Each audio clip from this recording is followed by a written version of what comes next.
This is a short series on how to get started with Dungeons & Dragons from the very beginning for both a player and a dungeon master. I look at the player's guide and Roll20, Dungeons & Dragons Beyond, as well as dip in a little bit to the monster manual and the dungeon master's guide. Again, this is for both players and dungeon masters from the very beginning because I don't see that many videos. So let's get into it.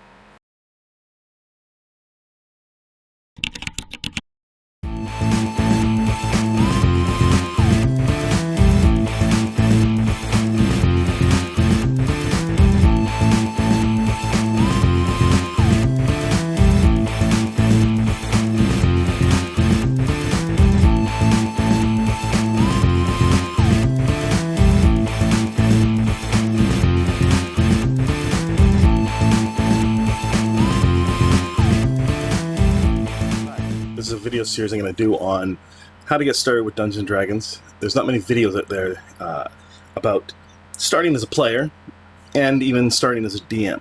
A lot of the videos they kind of take it as if you know a little bit about it to start off with, and a lot of the time it's more advice for advanced dungeon mastering, and there's very little player advice other than, you know, making your character more interesting, but that again is still well beyond the point where you've already been playing Dungeons & Dragons and you want to improve your game. So I thought I would just start from the very beginning, and to start off with that, I'll just kind of reminisce about what I did when I first started playing Dungeons & Dragons way back in grade 7.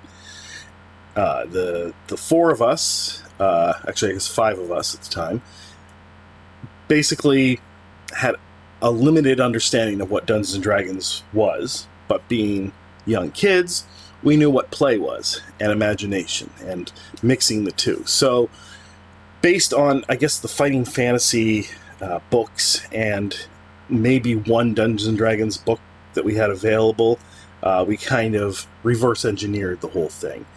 And that's what a lot of kids do. Now, by reverse engineer, I don't mean that we actually successfully reverse engineered it. I mean that we just kind of played it how we thought it should play out, and it became much more fantastical than and wild and out there than, you know, your typical Dungeons & Dragons campaign or session goes. So once we got the actual books, like the Player's Guide, the Dungeon Master's Guide, and the Monster's Manual, the game kind of changed, right? And it became more like the Dungeons & Dragons that most people know. Like, for instance, the very first characters we played just basically did whatever we wanted them to do, and there was no way of, you know, measuring whether they were successful or not. It was just at the whim of the Dungeon Master. We were just basically telling a story back and forth. And I think the rolling and rule set really sort of constrain the story so that it doesn't just, you know, flop and expand into whatever and become a mess, really. So I think that the system constrains you and gives you sort of guidelines for how to proceed forward. And I think that having constraint on things lets you focus your imagination.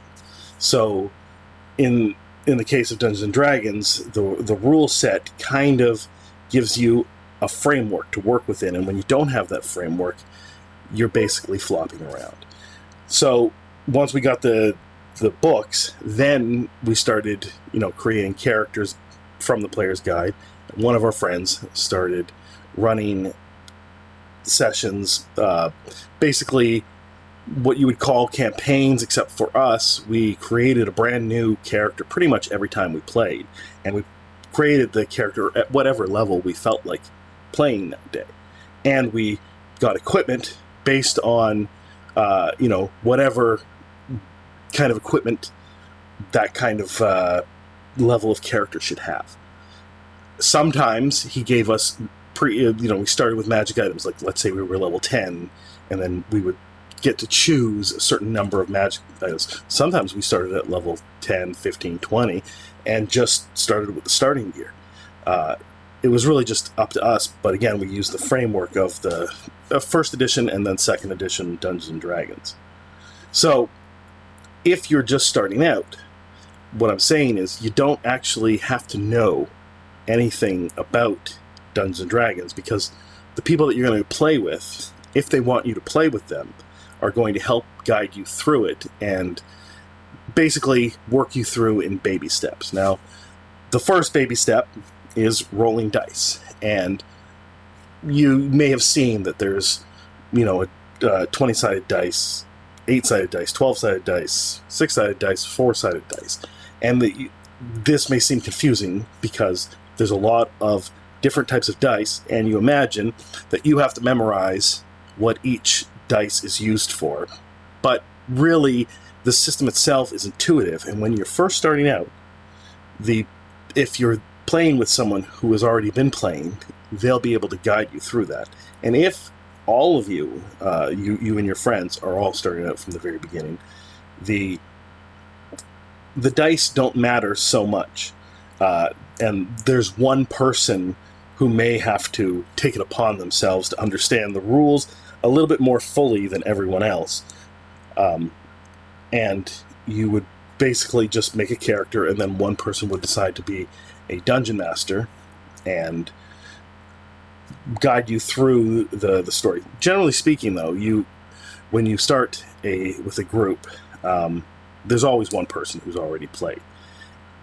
If that isn't the case, then I just suggest designate the one person you think is the person who's most going to enjoy reading the rules and explaining the rules to others. They may not necessarily be the best dungeon master, and they may not necessarily enjoy that role for a long period of time, but once everyone gets familiar with it, you'll be able to transition to someone else running the game that may, you know, enjoy being the dungeon master more than being a player.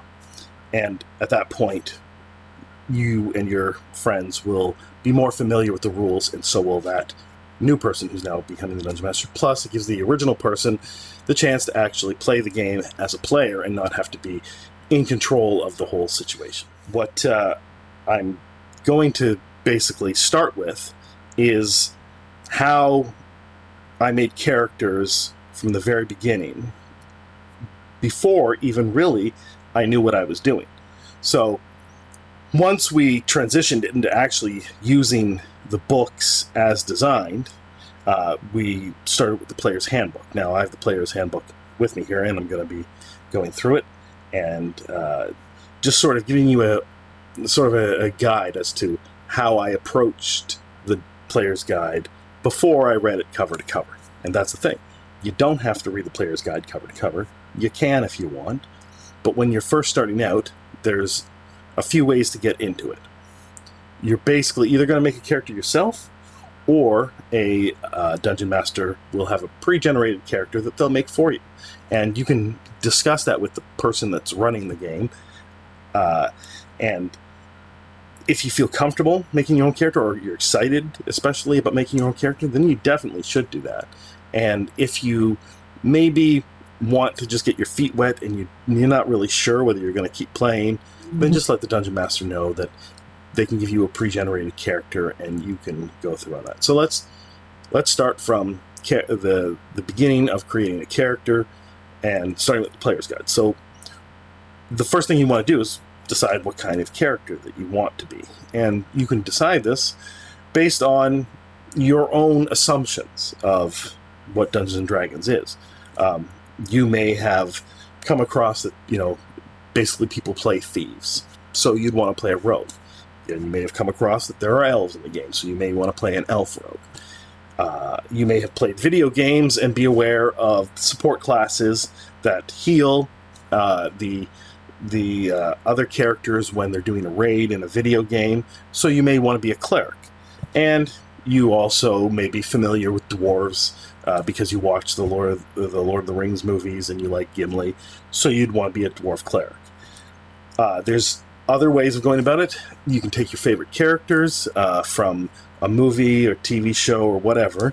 Like, let's say you wanted to be Deadpool. Well, you'd probably take something like a rogue class, possibly a fighter class, and then you would either make them human, or if you like one of the fantastic races, you might make them an elf. You might even make them a tiefling. So basically, you take a character that you like, and maybe discuss it with the dungeon master, and maybe they can help you sort of guide you into making a character that you like based on something that you already like.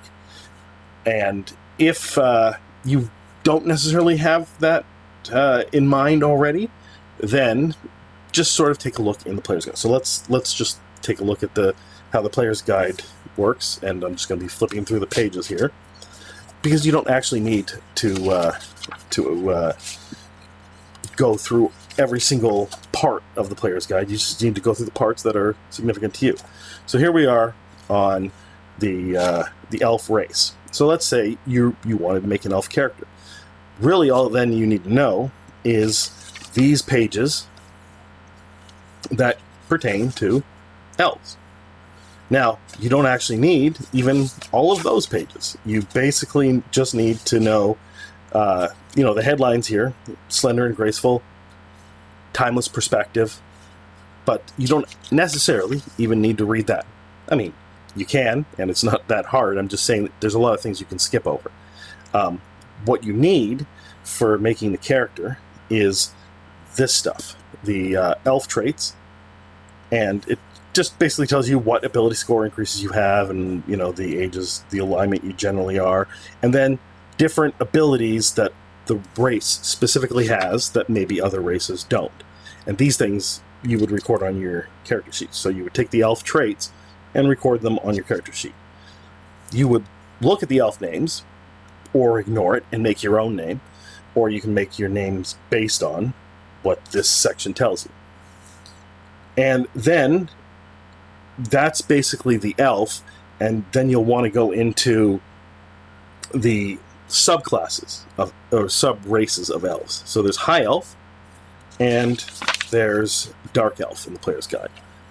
In the other books, there are other sub-races. But again, with the there's the wood elf as well. So basically, if you're taking a high elf, you could read that section, or you can just skip to the other ability score increase that you get based on the subclass, and it's the ability score increase and elf weapon training. So it tells you what proficiencies you have in certain weapons based on being that subrace. Same thing with the wood elf.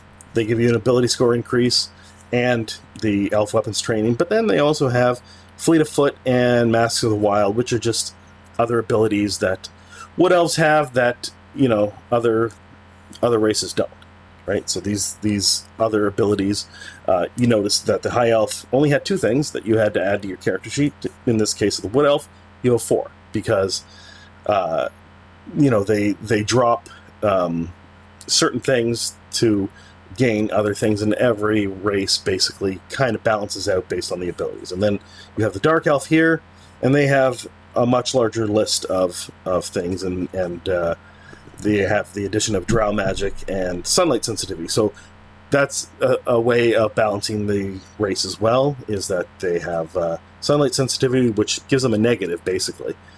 And they have drow magic, and they kind of negate each other. One's a really positive bonus, and one's a negative. So you've decided that you wanted to be an elf, and then you decide what your subrace is going to be. So let's just say that you went with elf and you went with high elf, because that's the classic kind of elf, and that's the elf that you know. The next thing that you need to do is decide what class you want to be. And like we discussed, you wanted to be a rogue. So we would just basically keep flipping the pages and ignoring all of this, because these are all races and classes that you don't want to be. You want to be a rogue. So we've gotten to the warlock, we're the ranger, and then we get to the rogue here.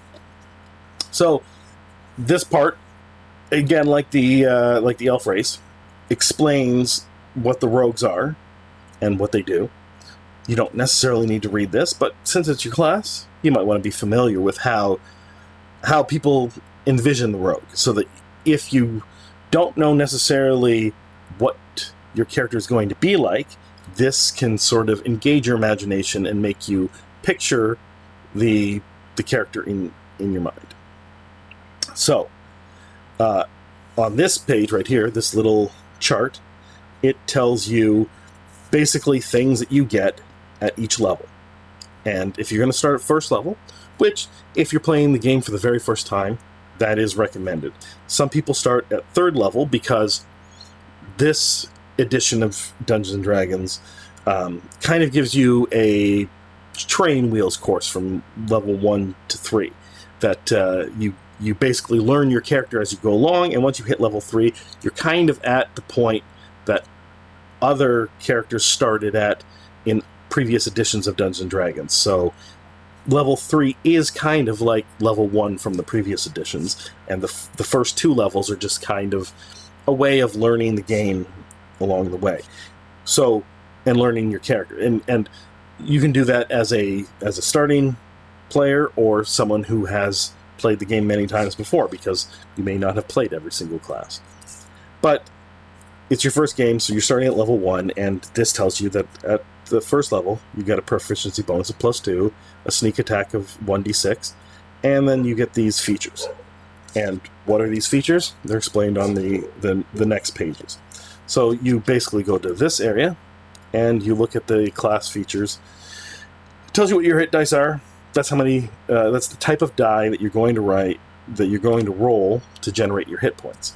So, at first level, you're just going to get 8 hit points. At second level, you're going to roll an 8-sided die, and let's say you roll 4. You add that to the 8, and now you have 12 hit points at second level. And as you go up, you'll have more hit points. And basically, that says what I said there. The hit points at first level is 8 plus your Constitution modifier. I'll get to that stuff later because that's your stats. And then this is what your hit points at higher levels are. Again, what I just explained.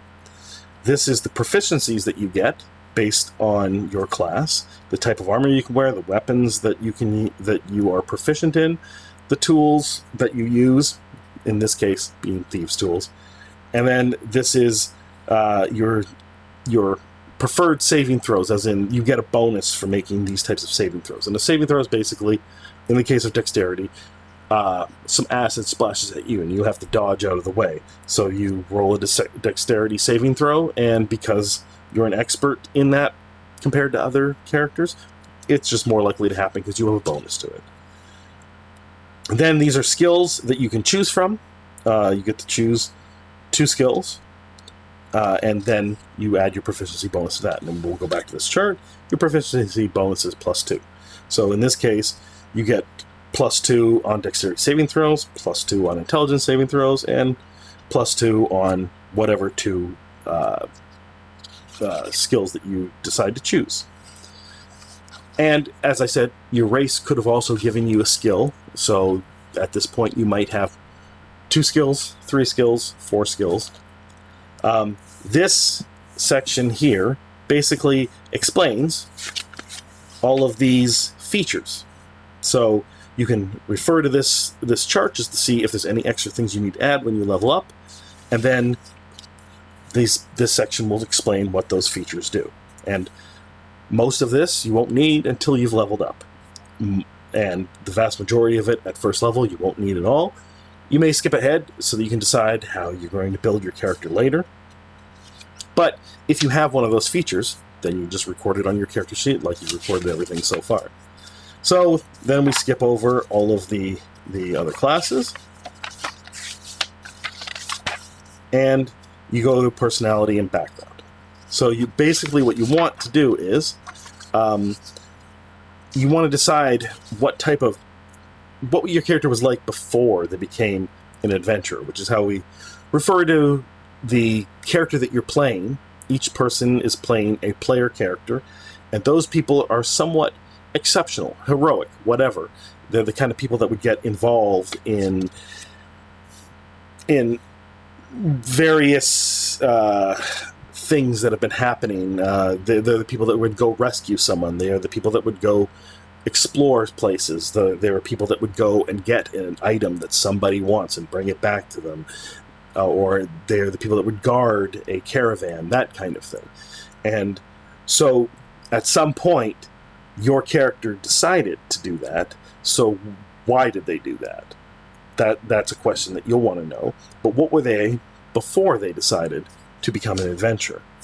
And the personalities and backgrounds give you a way of thinking of your character other than, what they do in combat. So you don't necessarily have to look at this alignment thing, but to some people alignment is important, but you could just have someone choose one for you or choose one yourself. But what's more important are these backgrounds. So it starts with Acolyte, which is on some online programs, if you're playing the game online, you would only be able to choose Acolyte unless you've paid for a subscription to or more materials, products from that online thing. So most people that you're going to encounter if you're playing online are going to have chosen the Acolyte character background because that's what's available. I mean, it's a fine background. It gives you, again, some skill proficiencies. This time you don't have to choose one. You just get those. You get to choose 2 languages of your choice and some equipment. And it's the background that gives you your starting equipment. Sometimes the classes give you equipment, but mostly they just give you armor and weapons, depending on what type of class you're choosing. And sometimes, I guess, races can give you some equipment as well. So again, you would record these things on your character sheet. You would read over what the Acolyte does. If you want, you can roll on these tables here to tell you what your personality trait is, what your ideal is, what your bond is, what your flaw is. And why would you want to do that? You don't have to. But if you do, I'll give you just some examples from this chart. So a personality trait. Let's choose 5. I quote or misquote sacred texts and proverbs in almost every situation. So you're playing the game, and you rolled that, or you chose that as a personality trait. Well then, if you're standing around in a town and there's someone you've just met, you may decide to make up a quote from a spiritual text because you're a cleric and you're trying to convert people to your god. So that gives you just an idea of how to play your character if you don't have one already. But again, you don't have to choose any of these things. You don't have to roll any of these things. You could just leave that blank. You can go back and do it later once you've decided you want to keep playing. But if you do, record these things on your character sheet. There's the charlatan, the criminal, there's the entertainer, and so on and so forth. There's a bunch of backgrounds. So basically, you've gotten all of that, and you've created, you've chosen a race, a class, and you've added your background. That's pretty much filled out the character sheet for you, and then all you need to do is either you've been given equipment, which is the easiest way of going about it, or you've chosen that you got a certain starting number of gold, and you buy your equipment. And these just kind of tell you what the equipment, how much it costs, and what it does. And the only equipment, if you've been given equipment that you need to actually look up in this area, is armor, because you need to know what your armor class is. And your armor class is basically how difficult it is to hit you. So you need to record that on your character sheet. And then the weapons that you have, you need to make sure that you're aware of this chart here, which tells you basically how much they cost if you're going to buy them yourselves. But if you're just taking the starting equipment that you have, you just need to record the damage that it does and the damage type. You don't need to be that aware of the damage type. Just record it on your character sheet, and if it's needed, if your dungeon master needs to know what the damage type is, they'll ask you. You've got it recorded on your character sheet. You can tell them. And there's some other properties on here. You don't necessarily need to be aware of that. Write them down. And if that, again, comes up in a situation where that is needed to be known, then your dungeon master will ask you.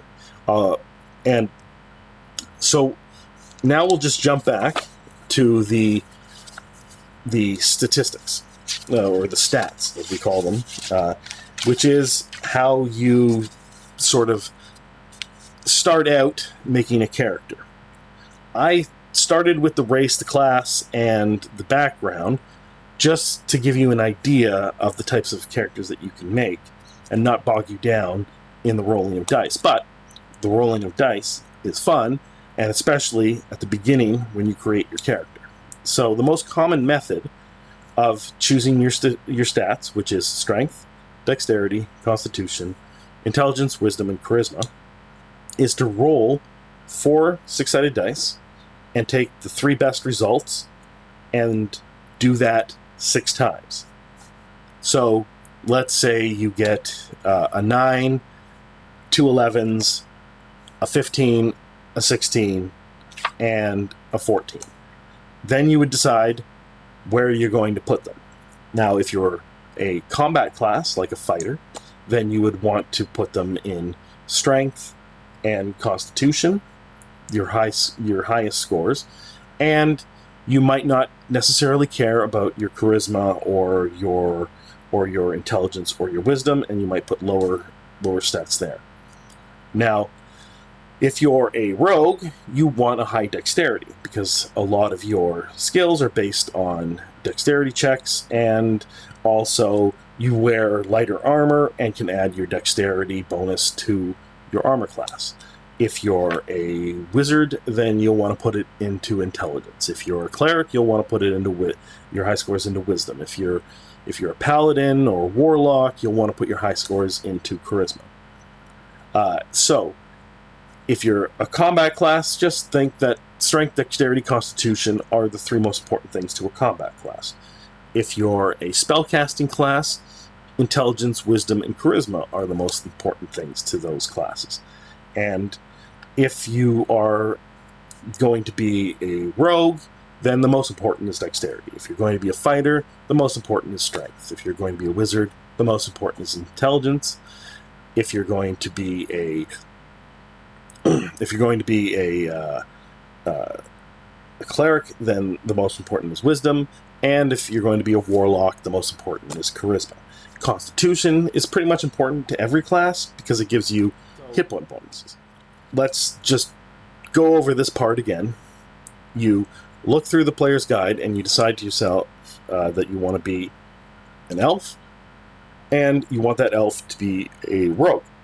So you choose the elf race, you record the things that race starts with, the skills that they have, the stat bonuses that they have, and any other abilities that they may have, and you choose a sub-race and also record those things in your character sheet. Then you choose your class, and you basically record the hit points that you get for that class, and the starting equipment, and the starting abilities that you have. And either before this point or at this point, you'll roll your stats, your strength, your dexterity, your constitution, intelligence, wisdom, and charisma. And you will either... Some Dungeon Masters may just give you 84 points, say, and just spread them wherever you want, in any way that you want. But it's just more fun to roll, so I gave you that one method of rolling 4 6-sided dice and keeping the 3 highest and doing that 6 times, and then putting those results in any one of those types of scores, and basing it on the type of class that you're playing. So you've done that. You got the race, the class, and your stats, and then you choose your character background, and you've either already recorded your starting equipment that your class starts with, or you're going to have gold and you're going to choose the equipment yourself, and you put those on your character sheet. Now, for most classes, at that point you're done. For the spellcasting classes, there's one more step. So basically we go to, as an example, let's just take a look at the wizard.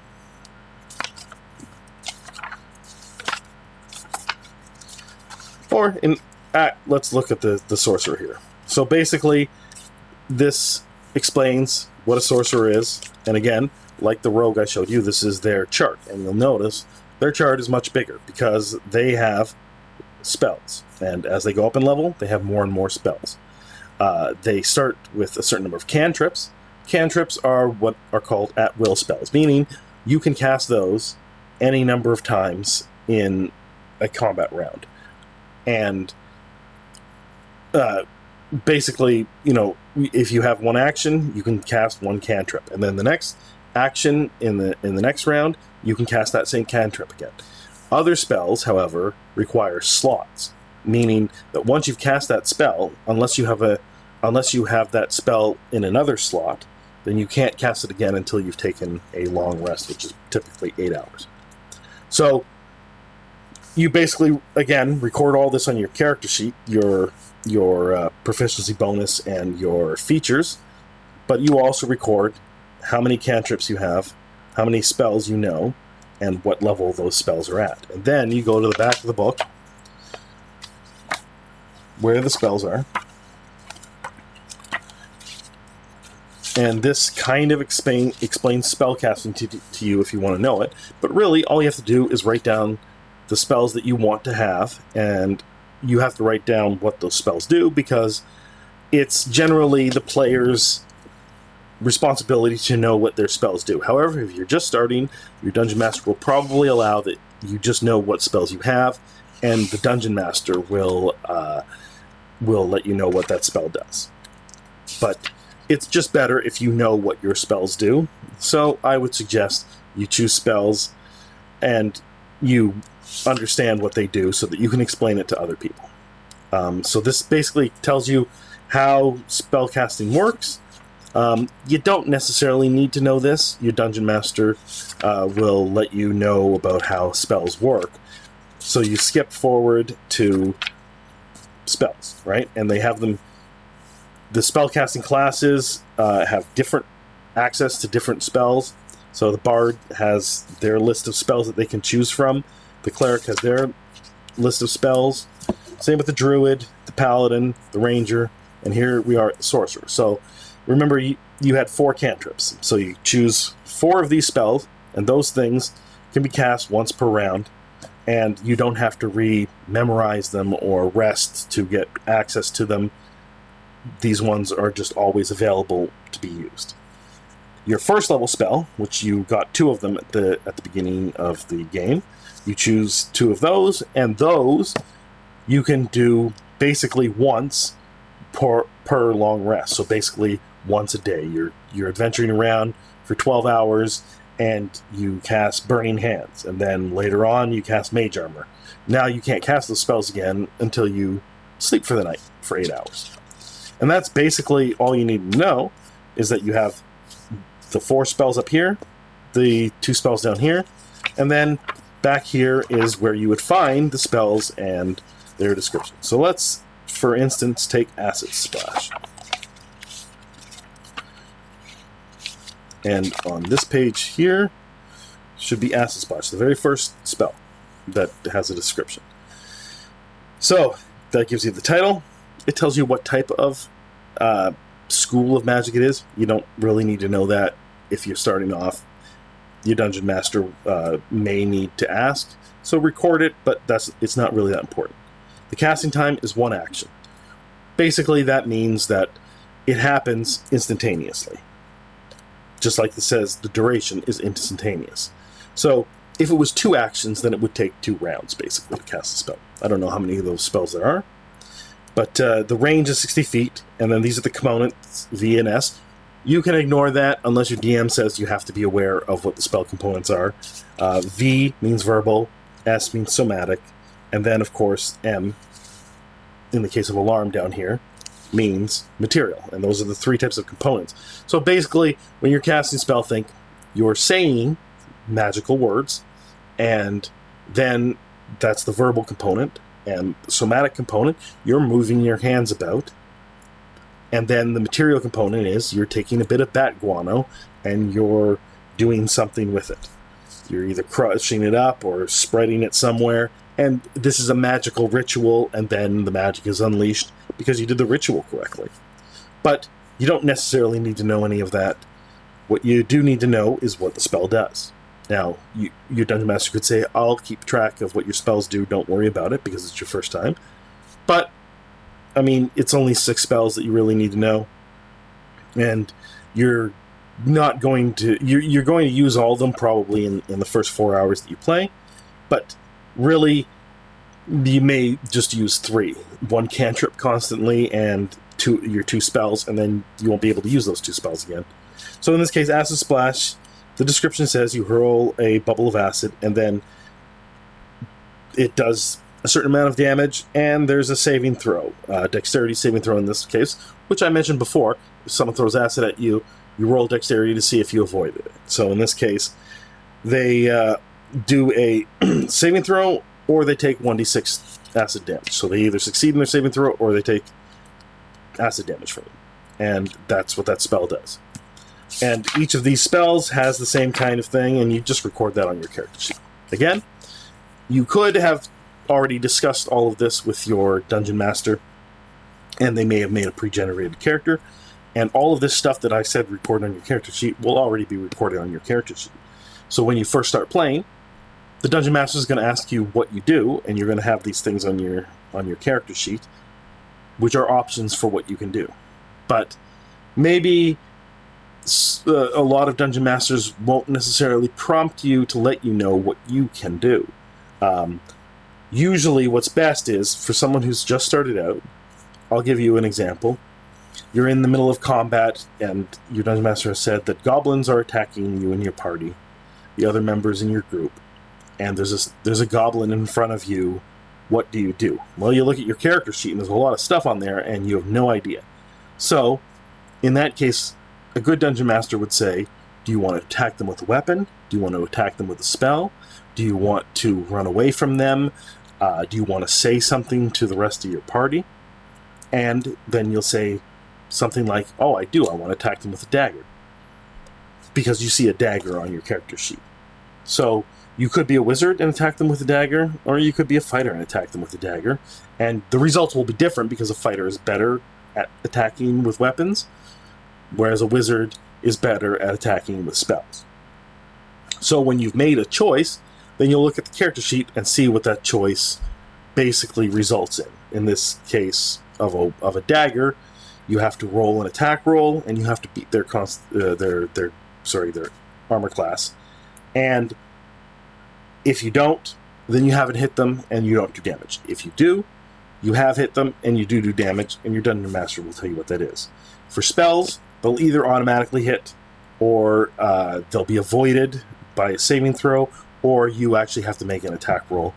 And your dungeon master will help you figure that out if it's your first time. But as you play more and more, you will start to understand how the game works more and more, and you'll basically be able to figure out these things for yourself. And then you'll get more in-depth into this player's guide and understand the rules yourself, and maybe you'll actually start to run a game yourself and become a dungeon master. Maybe teach one of your friends that doesn't know how to play.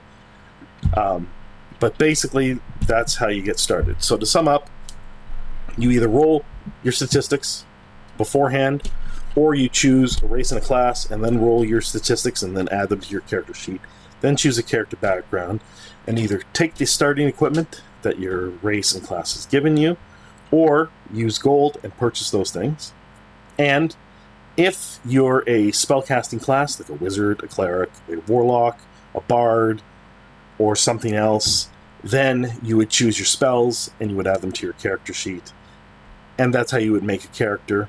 And then once you get into the game, your dungeon master will describe situations to you. You enter into a town and you see an old lady selling blankets.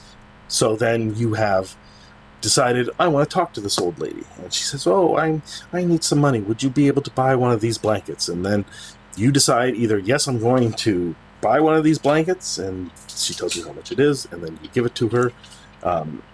And if you decide that you don't want to buy the blanket, then you either disengage in conversation with her in some manner, or if you're, the typical Dungeons & Dragons player at the very beginning, especially the 80s or 90s Dungeons & Dragons player, you have a friend distract her and you steal one of her blankets. That's up to you. Then later on, something may come up, and you'll have heard of some important gem that went missing, and you want to find it because it's worth a lot of money. And so you and your friends go out, and you go into some creature's lair, and you fight some creatures, and you use either weapons or spells to defeat them, based on how the Dungeon Master describes it to you. And that's basically how a session will go. It'll take about 4 hours to, learn what the world is like in this town and interact with people, and then find something that interests you, and then go about and accomplishing a task. And once you've done that, you'll then probably level up to this from first level to second level, and then either at the end of your session or before your next session, you'll level up your character. You go back into the player's guide, you'll look at your class and see what happens when you go from first level to second level, and you'll add those abilities and more hit points. So that's basically all you need to know from the very beginning to start playing Dungeons & Dragons as a player. So this has been my short series about how to get started in Dungeons & Dragons from the very beginning, from a player's perspective and a Dungeon Master's perspective. I'm going to then start another series, with if you're a player that you've been playing for a while, or Dungeon Master and have been Dungeon Mastering for a while, and we'll get more into more depth into both dungeon mastering and playing. So if you're interested in that, stick around and check out more of my videos.